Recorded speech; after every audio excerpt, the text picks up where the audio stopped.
Hello friends, welcome back to my channel. Here in this video today we are going to discuss how to design a research questionnaire in descriptive cross-section study. Before jumping towards the questionnaire formulation, there are a few important steps to be considered. First of all, we make the consent form and then we take the demographic data. Then there will be open and closed-ended questions.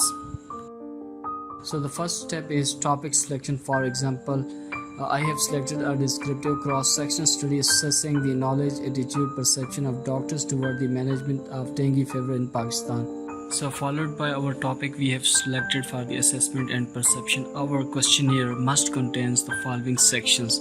Number 1, consent form of confidentiality.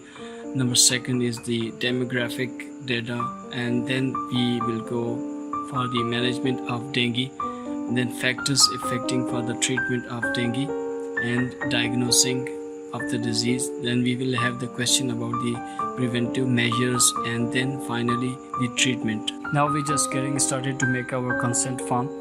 In the consent form, first of all we write the title of the study as we have previously selected, and then the name of the principal investigator who is conducting the research, then introduction about the research, that is my name is this and that, I'm conducting this research.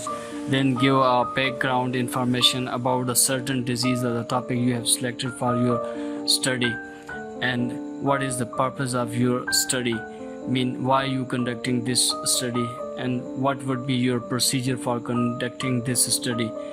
Then possible risk factors, then you have to state there is either the risk or benefit, then write of refusal to participate or withdraw, and then consent of confidentiality, and finally authorization and signature of the principal investigator and the participant. So demographic data is the first section after the consent form. In this section we asked about the gender, age group, qualification, department, sector, either private, public, whatsoever, city, and work experience. So in the section 2 you may start with the Likert scale, just asking the general questions about the management of dengue, just I have used. You may also select the questions of your choice, just like I have selected the few of them, like dengue is well controlled with antiviral vaccine in Pakistan, and so on.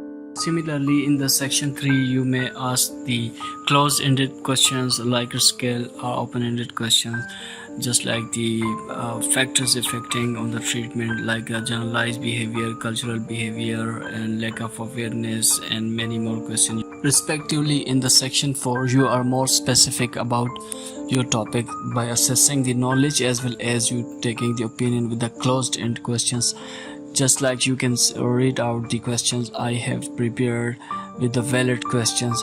I'm going to read out the question number 5, like, do you think that the TPOs like interleukin 11 and thrombopyromiclastim are the only drug of choice to reduce thrombocytopenia? Similarly, in the section 5 we just going to ask about the prevention of the dengue with the closed-ended questions, like avoiding mosquito bite, and here we're taking the opinion of a doctor about the prevention. Section number 6, you may ask the doctor's opinion for the treatment of dengue patients, and in this case we may use the Likert scales closed-ended questions.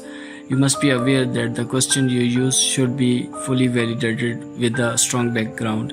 And in the last section we use probing questions, open-ended questions. Here we give the choice that the participant can make his own choice of answering.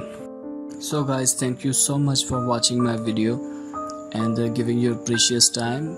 All this effort are for my mentees and for my followers. Keep visiting my videos, because in the next videos I will show you how to validate all these questions or how to validate the questionnaire. Goodbye.